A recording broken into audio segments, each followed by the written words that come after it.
Okay, bismillahirrahmanirrahim. Assalamualaikum warahmatullahi wabarakatuh. Selamat pagi, salam sejahtera. Okey, memandangkan tiada siapa lagi yang masuk ke dalam sesi Google Meet kita pada pagi ini, tak apa, cikgu akan buat rakamanlah sedikit untuk tajuk yang akan kita bincangkan hari ini. Okey, tajuk yang kita akan bincangkan hari ini adalah sambungan daripada kelas yang lepas, iaitu soalan bahagian struktur. Okey, masih lagi di dalam tajuk kadar tindak balas.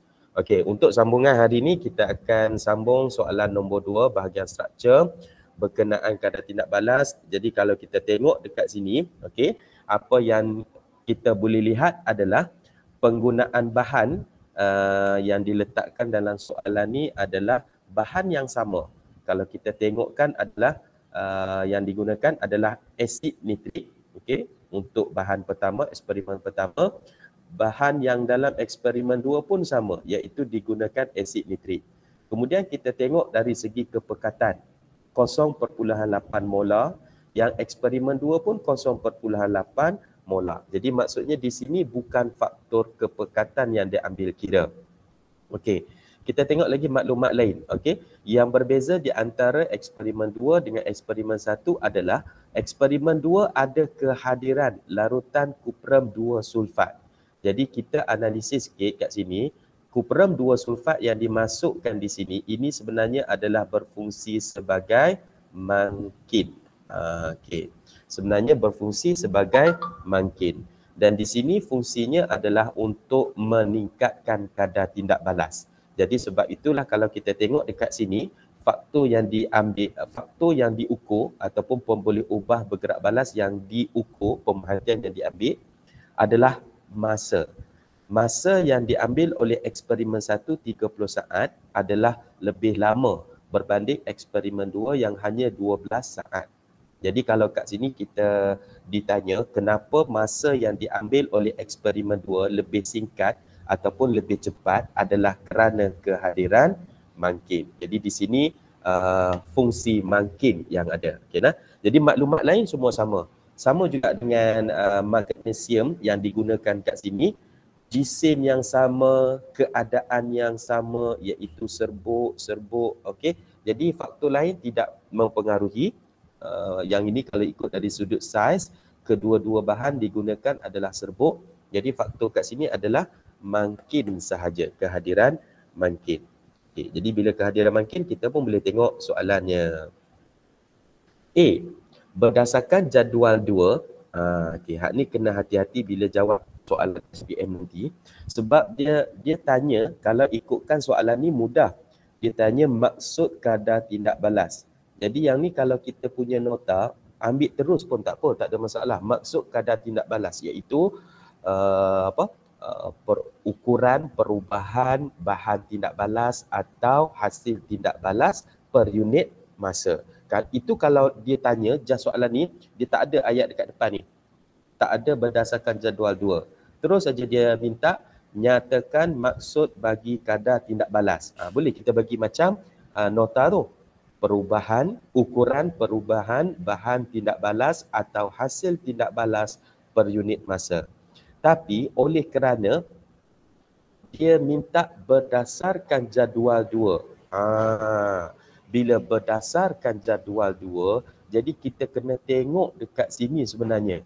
Dalam soalan ni, apa yang dia ukur sebenarnya? Adakah dia ukur perubahan? Okey, adakah dia ukur perubahan bahan tindak balas ataupun hasil tindak balas? Kita baca baliklah. 2 set eksperimen telah dijalankan mengkaji kadar tindak balas antara serbuk magnesium dan asid nitrik pada suhu bilik. Jadual menunjukkan keputusan eksperimen. Okey, dia tak bagi tahu apa yang diukur. Okey nah. Kemudian dekat dalam jadual, masa yang diambil, hak ni memang tetap dah sebab kadar tindak balas memang per unit masa. Tapi masa untuk apa kat sini? Masa untuk serbuk magnesium melarut sepenuhnya. Ni yang kita kena ambil. Okey nah. Sat kita tukar warna sikit. Okey, masa untuk magnesium melarut sepenuhnya. Jadi dekat sini kita kena guna perkataan, kena guna frasa magnesium melarut sepenuhnya. Jadi dekat sini kita akan jadi kadar tindak balasnya adalah dia akan jadi adalah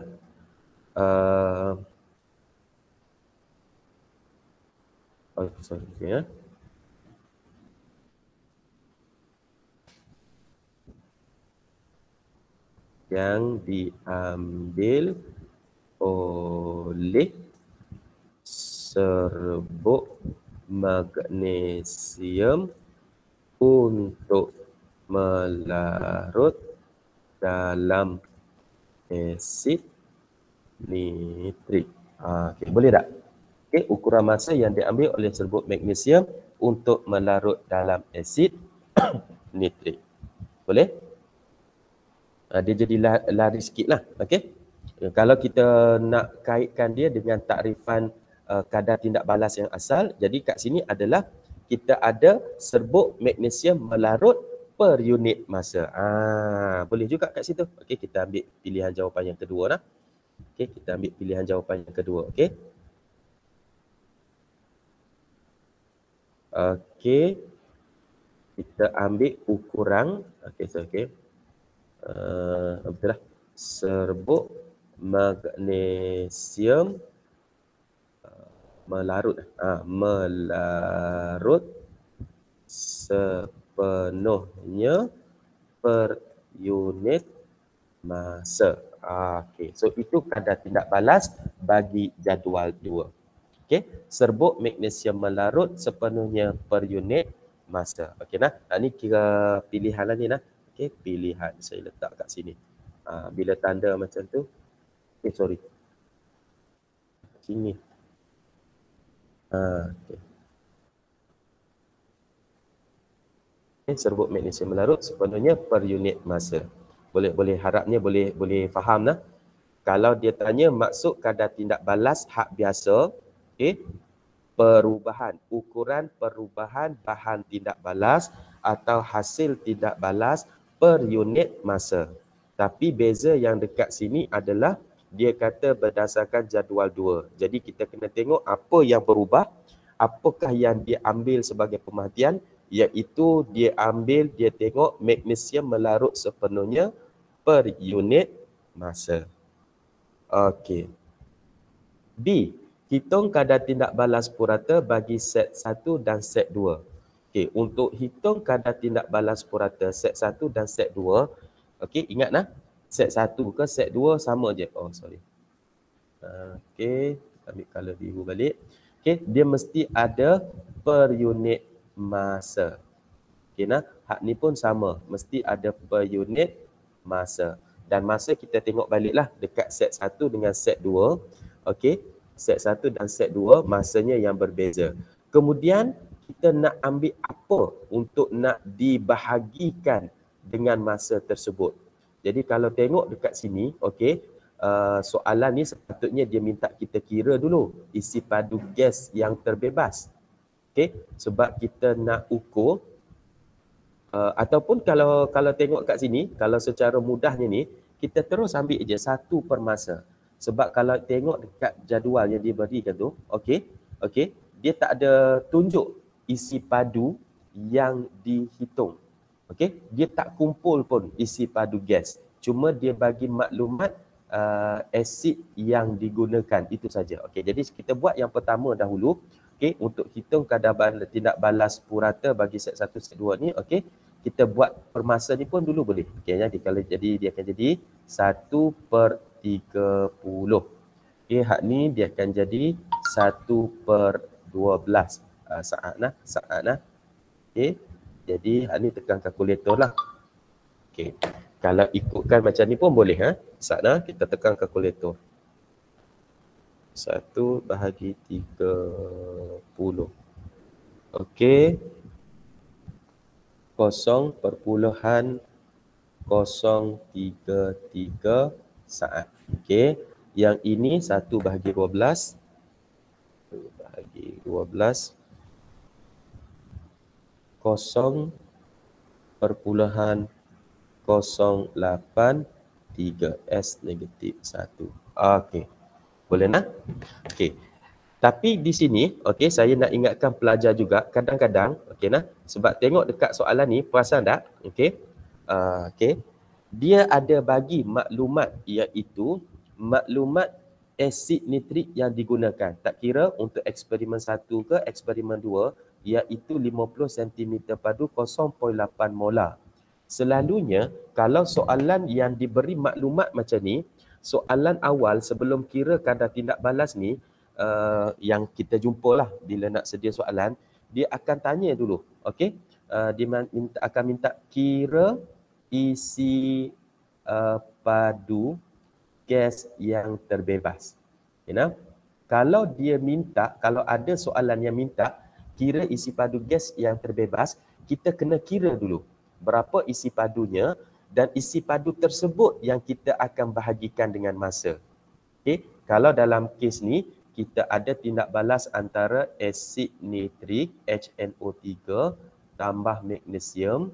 Okey, kalau ikut persamaan dia akan keluar magnesium nitrat. Okey, dan membebaskan gas hidrogen. Seterusnya kita balancekan, okey. H belah kiri 1, H belah kanan 2. So kita letak 2. Nitrat automatik jadi 2. Nitrat dah ada 2 dekat belah kanan. So sekarang ni balance. Jadi kerja kita adalah untuk mengira berapakah isi padu. Berapakah isi padu hidrogen yang terbebas. Jadi nak kira isi padu hidrogen terbebas, pertama kita kira dulu mol asid nitrik. Sebab mol asid nitrik yang diberikan maklumat menggunakan rumus MV per 1000. Okey, jadi MV per 1000 ni, hak ni yang kita masukkan nilai dia, iaitu kepekatan, berapa orang kepekatan yang dia bagi?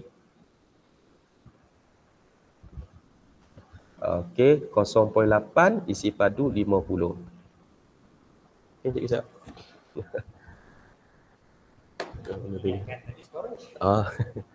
Okey, jadi kepekatan yang dibagi adalah 0.8 isi padu 50 dan bahagi 1000. Okay, nah? Ini yang kita tekan kalkulator. Okey, kita tekan kalkulator 0.8 darab 50 sama dengan bahagi 1000, iaitu 0.04 mol.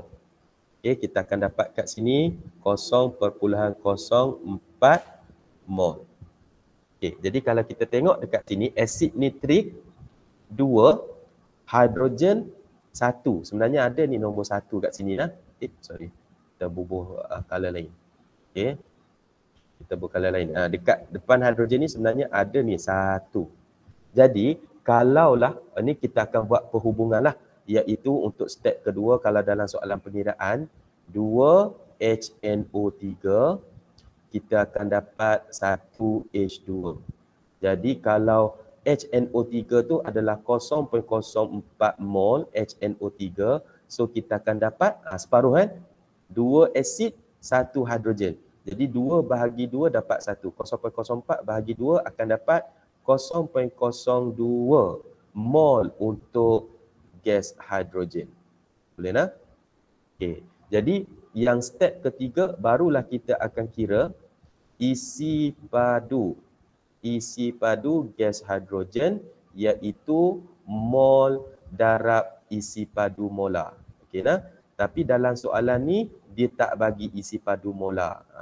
Jadi insya-Allah lah kalau dalam soalan yang sebenar nanti ataupun di soalan yang lain, kalau dia memang minta kira isi padu gas yang terbebas, memang dia akan bagi isi padu molar. Cuma untuk hari ni saya gunakan saja dah kita sebab dah kebetulan hafal. Untuk nak kira isi padu hidrogen ni, kita akan ambil mol dia 0.02 darab 24 desimeter padu per mol, iaitu kita akan dapat 0.02 darab 24. Okey, kita akan dapat 0.48 desimeter padu. Gas apa? Gas hidrogen. Ataupun dalam kata lain, 0.48 ni adalah 480 cm padu.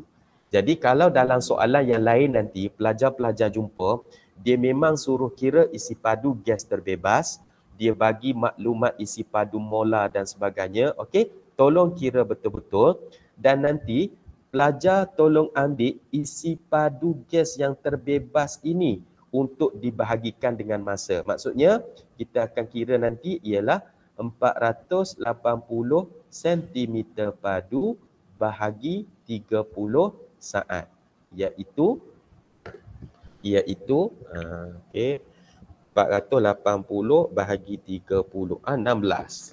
Okey, jadi jawapannya kita akan dapat 16 cm padu per saat. Okey, boleh nak? Untuk set 2 pun sama, tapi untuk set 2 kita tak perlu kira dah isi padunya. Sebab apa? Walaupun dah kira sekali untuk yang ke atas tu, isi padu untuk set 2 pun sama. Sebab penggunaan asid nitrik dengan magnesium, serbuk magnesium tu sama je. Jadi kita sekali kira saja. Jadi kat sini kita cuma ambil 480 cm padu bahagi 12 saat. Jadilah dapatlah dia berapa ni ya? 480. 48 bagi 12 lah. Sifir 4 ni kalau tak silapnya. 480 bahagi 12. Okey. So kita akan dapat 40 cm padu per saat. Boleh ya? Okey. Cuma untuk soalan ni sebab dia tak bagi, okey, awak pelajar-pelajar tolong ambil jawapan hak biru lah. Sebab dia tak ada bagi isi padu molar, dia tak ada suruh kira isi padu. Jadi untuk jawapan soalan kali ni hanya setakat ini sahaja bagi tindak balas purata. Yang cikgu bersusah-susah duk kira isi padu gas terbebas ni, kenapa? Ini andai kata dalam soalan yang lain pelajar jumpa yang kertas soalan minta kira isi padu gas terbebas, maka perlu ambil isi padu gas yang terbebas itu dibahagikan dengan masa untuk mengira kadar tindak balas. Boleh nah? Untuk kali ini kita tak ambil isi padu gas, ambil satu per masa sahaja sebab soalan tak minta kira pun isi padu. Boleh ha? Okey, harapnya faham. Kalau tak faham juga tolong message lah dan sebagainya. Okey, masih belum ada siapa-siapa lagi yang masuk tak apalah, dah tak ada orang masuk, mungkin tak perasan ke apa ke. Okey. Okey nah, kita kejap boleh.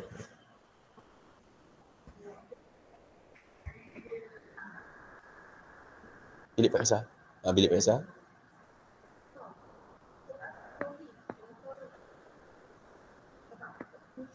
Okey, sana. Okey, seterusnya kita tengok soalan 3. Rajah menunjukkan profil tenaga bagi set 1. Okey, gambar rajah profil tenaga bagi set 1. Maksudnya set 1 tu macam mana? Ni yang kita sebut, yang kita belajar dalam teori pelanggaran. Tenaga yang dimiliki oleh magnesium dengan asid nitrik pada awalnya, so ini adalah level dia. So bila dah berlaku pelanggaran, tenaga dia meningkat naik ke atas, okey nah, dan menghasilkan bahan tindak balas. Okey, jadi kita buat nota sikit sebelum jawab soalan. Okey, jarak dari sini, okey, ini adalah puncak tenaga yang dicapai. Ini adalah level tenaga bahan tindak balas. Ini dipanggil activation energy, tenaga pengaktifan. Boleh nah? Jadi dia minta lakarkan profil tenaga bagi set 2 dalam rajah tersebut. Okey. Dalam set 2 yang digunakan adalah mangkin. Okey, kita kena ingat fungsi mangkin adalah dia menyediakan satu laluan alternatif tenaga pengaktifan yang lebih rendah. Banyak kali saya duk sebut, okey, mangkin ni seolah-olah kabel lah.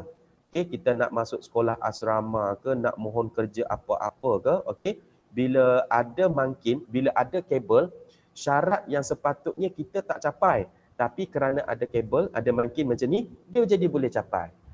Jadi maksudnya untuk set 2, apabila kita dah guna mangkin, jadi tenaga pengaktifan yang perlu dicapai, okey, tak perlu tinggi macam hak atas tu.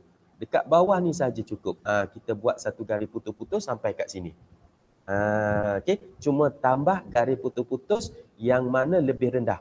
Rendah tu taruh mana cikgu? Nak letak separuh ke, dekat atas ke, dekat bawah terus? Yang tu tidak menjadi persoalan. Awak buatlah macam mana pun garis putus-putus tu, asalkan dia lebih rendah daripada puncak tenaga pengaktifan yang asal tu. Okey? Boleh, tak ada masalah. Janji lebih rendah. Itu sahaja. Markah pun dia satu je markah. Just buat garis putus-putus. Okey. Ini alhamdulillah untuk tenaga pengaktifan, untuk gambar rajah profil tenaga, set 1 dia dah lukis siap-siap. Okey? Jadi kita cuma lukis untuk set 2. Jadi kat sini kalau nak label tak perlulah. Kalau ikutkan tak perlu label. Tapi andai kata dia gambar rajah profil tenaga yang set 1 ni pun dia tak lukis. Dia minta pelajar tolong lukiskan gambar rajah profil tenaga bagi set 1 dan set 2 pada dekat bawah ni lah. Jadi kalau hak tu awak kena lukis yang kedua-dua. Okey, awak kena label sikit lah. Tarik hak ni, ini adalah untuk set 1. Tarik hak ni, ini adalah untuk set 2. Macam tu je. Tapi untuk soalan kali ni, oleh kerana dia hanya minta tambahkan bagi set 2 saja. Maka cukup sekadar kita letak garis putus-putus untuk set 2 dan tidak perlu label. Sebab gambar rajah yang asal tu sudah ada bagi set 1. Okey? Mana ni? Ke saya silap kelas ke apa ni? Rasanya betul dah hari ni. Okey, kelas 4A. Tak ada seorang pun masuk.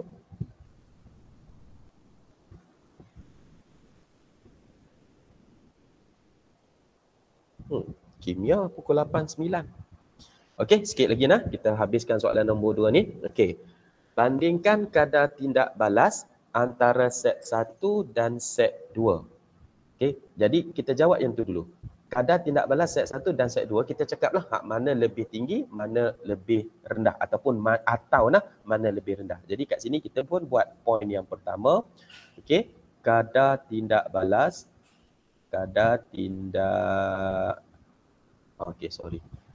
untuk hak tulis macam ni better kita masukkan teks.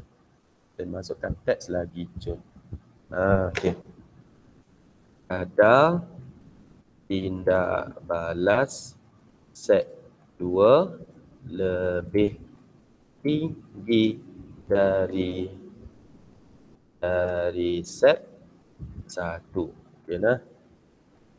Huruf besar tu, okey, kita set set 2 lebih tinggi dari set 1. Okey. Yang seterusnya kita tengok poin yang seterusnya.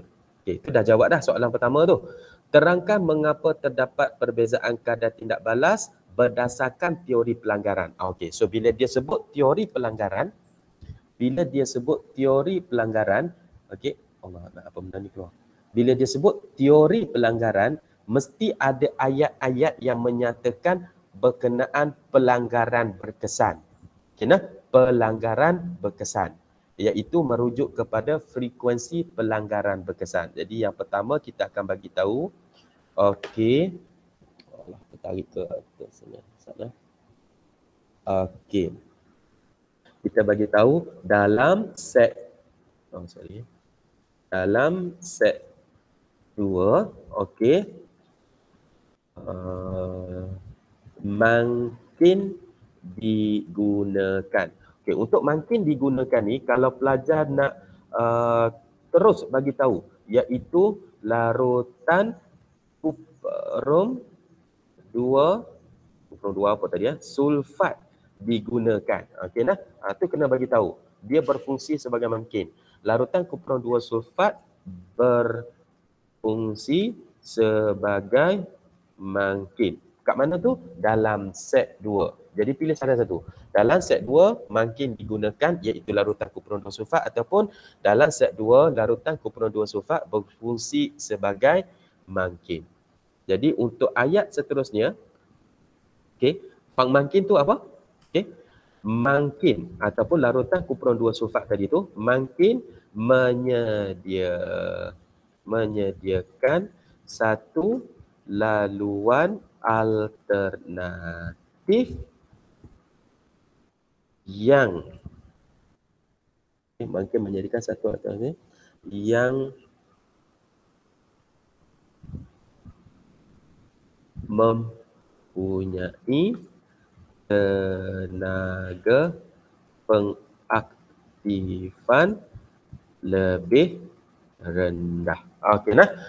Cuma dalam soalan SPM tahun 2020, jawapan yang diberikan oleh pelajar adalah contoh jawapan makin merendahkan tenaga pengaktifan tindak balas. Juga diterima. Cuma saya guna ayat yang ni sebab dulu untuk makin merendahkan tenaga pengaktifan tu dia macam tak terima. Jadi makin menyediakan satu laluan alternatif mempunyai tenaga pengaktifan lebih rendah. Ini yang selalu digunakan pada dulu-dululah untuk skema SPM. Jadi saya nak galakkan pelajar guna yang ni lah. Bagaimana nak menerangkan makin menyediakan laluan alternatif yang mempunyai tenaga pengaktifan lebih rendah. Okey, seterusnya bila dah ada tenaga pengaktifan lebih rendah, kita kena mention berkenaan pelanggaran berkesan tu. Frekuensi pelanggaran berkesan bagi set 2 adalah lebih tinggi. Okey nah. Frekuensi pelanggaran berkesan set 2 adalah lebih tinggi. Dan lebih elok kalaulah pelajar boleh masukkan frekuensi pelanggaran berkesan tu antara siapa. Jadi kalau tengok tindak balas ni adalah antara asid nitrik dengan magnesium. Sebenarnya Alhamdulillah. Assalamualaikum Syahir. Akhirnya ada juga seorang yang masuk. Assalamualaikum Syahir. Ada juga seorang yang masuk. Salam. Sorry Igu, tak perasan. Kelawai. Tak perasan lah. Okey. Saya pun sebenarnya dah tak ada siapa masuk tadi. Saya dah pun mulakan record lah. Jadi saya cuma nak habiskan ni. Tapi kalau Syahir nak ada kat sini, tak apa, teruskan aja. Kalau ada apa-apa yang tak faham ke apa-apa, boleh jadi wakil lah kepada yang lain untuk bertanya. Okay, Saya dah pun masuk sampai soalan 2 lah, structure. Okey, dah sampai soalan C. Okey, berkenaan membandingkan kadar tindak balas antara set 1 dan set 2. Okey, kita tengok sekali lagi lah, dah Syahir dah masuk. Okey, antara set 1 dengan set 2 ini radasnya, yang mana dalam set 1 hanya menggunakan asid nitrik dan juga serbuk magnesium. Dalam set 2 menggunakan asid nitrik dan juga serbuk magnesium, tapi ada kehadiran mangkin iaitu larutan kuperam 2 sulfat. Jadi dalam soalan ni, faktor yang mengambil peranan, yang memainkan peranan adalah kehadiran mangkin. Dan siapa mangkinnya? Larutan kuperam 2 sulfat. Jadi yang inilah yang kita kena recall balik nota kelas kita yang lepas. Mangkin apa fungsi dia? Untuk kes ni meningkatkan kadar tindak balas dengan cara macam mana? Dengan cara, okey, ini yang saya dah tunjuk tadi, dah record, nanti tengok balik. Dengan cara dia menyediakan laluan alternatif. Okey nah, kalau nampak yang biru ni, okey, untuk set 1 dia punya puncak tenaga ni kan, ni paksi untuk tenaga. Ini paksi untuk tenaga, okey. Puncak tenaga yang perlu dicapai oleh pelanggaran antara magnesium dengan asid nitrik, ni magnesium, ni asid nitrik, mesti capai ketinggian ini. Okey nah, mesti capai ketinggian ini. Tetapi bila hadirnya mangkin untuk set 2, bila hadirnya mangkin, dia hanya perlu capai yang rendah ni sahaja. Yang rendah ini sahaja, tidak perlu setinggi macam set 1. Jadi bila laluan alternatif ni, bila ada satu laluan alternatif yang lebih rendah tenaganya ni, maka frekuensi pelanggaran berkesan yang boleh mencapai ketinggian tenaga yang baru tu adalah lebih tinggi. Cuma tadi saya baru nak masukkan, kalaulah pelajar boleh masukkan. Okey nah, sekali lagi. Tindak balas ni adalah antara asid nitrik dengan magnesium. Okey. Dalam asid nitrik ni, okey, nanti yang akan terhasil adalah magnesium nitrat. Okey, dan bebas gas hidrogen. Sebenarnya dalam tindak balas antara dua bahan ni, magnesium dengan asid nitrik ni, kerja yang berlaku, tindak balas yang berlaku adalah magnesium tendang hidrogen daripada asid. Magnesium tendang keluar hidrogen, dia yang ambil nitrat. Jadi kalau bolehlah, okey, kalau boleh pelajar boleh masukkan dekat sini frekuensi pelanggaran berkesan. Kita bagi tahu antara ion hidrogen. You know? Ion hidrogen, macam mana nak bagi dia punya ni sat. Okay.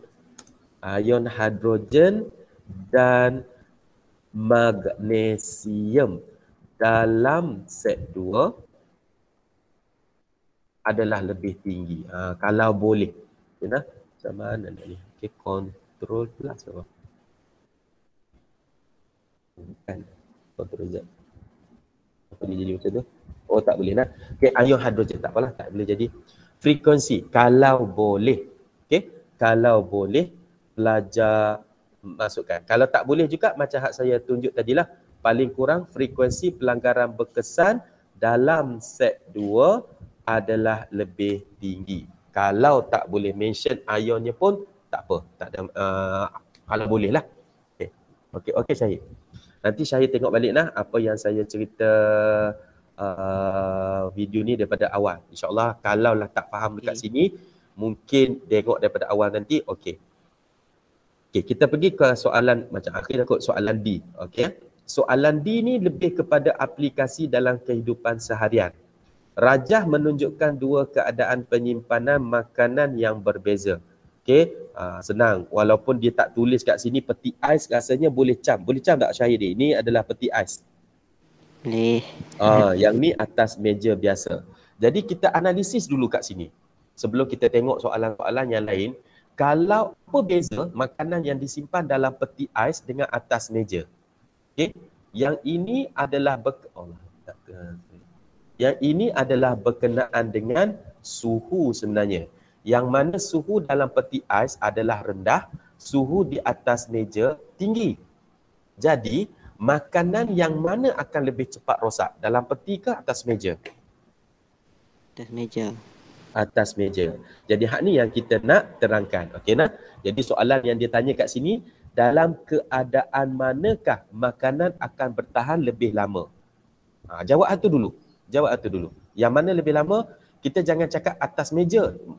Okey, sebab soalan macam mana? Dia tanya dalam keadaan. Jadi untuk keselamatan bila kita nak jawab, okey, saya ambil pen color lain. Untuk keselamatan kita nak jawab, kita ambil daripada apa yang ditulis oleh soalan. Jadi kita kena tulis, dicadangkan, awak tulis keadaan. Tulis perkataan keadaan. Jangan tulis dalam peti. Macam tu. Untuk keselamatan. InsyaAllah kalau awak jawab juga dalam peti ais, jawapan tu betul. Cuma untuk keselamatan. Okey nah? Jadi dalam kes ni yang mana bertahan lama? Keadaan A. Terangkan. Jadi bila sebut terangkan, hak ni simple sahaja. Terangkan. Okey? Kita bagi tahulah kenapa keadaan A. Okey, kita buat dalam bentuk point lah. Suhu keadaan A adalah lebih rendah. Okey. Keadaan A kerana suhu keadaan A adalah lebih rendah dari B, dari keadaan B. Kalau nak tambah pun bolehlah. Keadaan B. Okay, sebenarnya kalau dah sebut lebih rendah tu, boleh je dah boleh diterima tu, tak ada masalah. Okey. Jadi bila keadaan suhu rendah, maka kat sini sebab dia 3 markah je. Okey, satu lagi saya nak tunjuk. Dekat sini, dia cuma minta terangkan. Tengok balik dekat soalan hak yang tadi, hak panjang tadi punya jawapan ni. Okey. Yang ni dia minta terangkan juga. Beza ya, soalan hak D dengan hak ni. Hak ni terangkan berdasarkan teori pelanggaran. Maka adalah ayat-ayat yang yang tambahan kat sini. Makin digunakan menyediakan alternatif frekuensi pelanggaran. Jadi soalan D, dia tak ada arahan untuk terangkan tu berdasarkan teori pelanggaran. Jadi kita tak perlu cerita tentang pelanggaran berkesan antara zarah. Jadi kat sini pun kita sebenarnya tak tahu zarah apa yang bertindak balas dalam peti ais ni. Cuma kita boleh bagi tahu suhu keadaan A adalah lebih rendah dari keadaan B, maka makanan akan lambat rosak ataupun lambat rosak, ataupun kalau istilah rosak lah kot, basi tu selalunya basi ni untuk nasi, bubur macam tu dah. Kalau buah-buahan kita tak bagi basi dah, kita bagi rosak. Kita letak rosak saja. Boleh ha? Makanan akan lambat rosak. Boleh tak? Dia ada beza tu. Hak ni terangkan saja, yang soalan tadi terangkan ikut teori pelanggaran. Okey. Rasanya saya ada sentuh dalam kelas teori yang lepas berkenaan untuk aplikasi. Okey, dah habis dah pun soalan ni. Okey. Dalam soalan aplikasi ni, okey. Okey, saya contoh-contoh kat sini pun tak apa kot dah. Allah tak mana pen. Okey. Ada soalan tahun 2018 kalau tak silap saya. Okey, dia buat satu ketulan daging, beef stick. Okey, daging. Ni daging beef stick. Okey. Dibakar di atas api dengan ini situasi A, dengan situasi B dia buat sate. Okey nah, sate. Okey, sate daging juga. Okey, sate. Okey. Okey, ni sate. Okey, satu cucuk lagi. Sate daging. Okey. Dia pun tanya, apabila dimasak ni ada haba. Apabila dimasak ni ada haba. Okey. Antara daging yang keping besar ni, okey, dengan sate, mana lagi cepat masak? Saya nak jawab mana? Sate. Sate. Jadi soalan pada masa tersebut, okey, dia minta terangkan. Terangkan aja. Macam sama macam ni. Dia tak cakap terangkan tentang berdasarkan teori pelanggaran.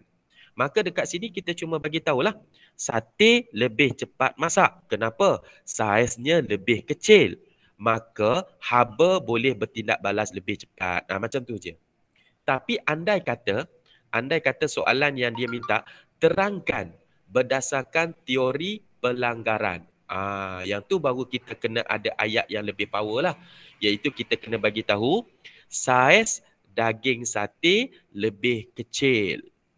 Luas permukaan daging sate lebih besar untuk daripada haba. Jadi frekuensi pelanggaran lebih tinggi. Frekuensi pelanggaran berkesan lebih tinggi.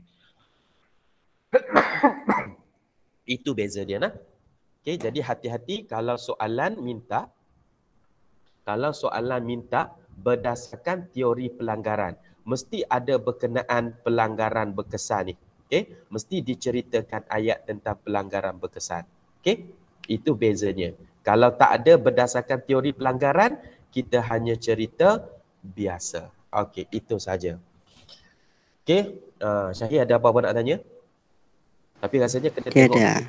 Tidak nah, rasanya kena tengok balik walaupun dah masuk ni, tapi dah masuk di hujung ni. Okey, rasanya kena tengok balik video yang saya akan share nanti. Okey. Jadi kalau tak ada soalan, kita akan stop sharing dekat sini. Okey, insya-Allah kita jumpa lagi kelas akan datang lah. Saya pun menjangkakan juga dah hari ni kelas bila awal pagi ni, al-maklum dengan musim sejuk sekarang ni. Okey ya? Okey, kalau tak ada apa-apa saya nak stop recording. Okay, kita jumpa lagi kelas akan datang. Assalamualaikum warahmatullahi wabarakatuh. Waalaikumsalam.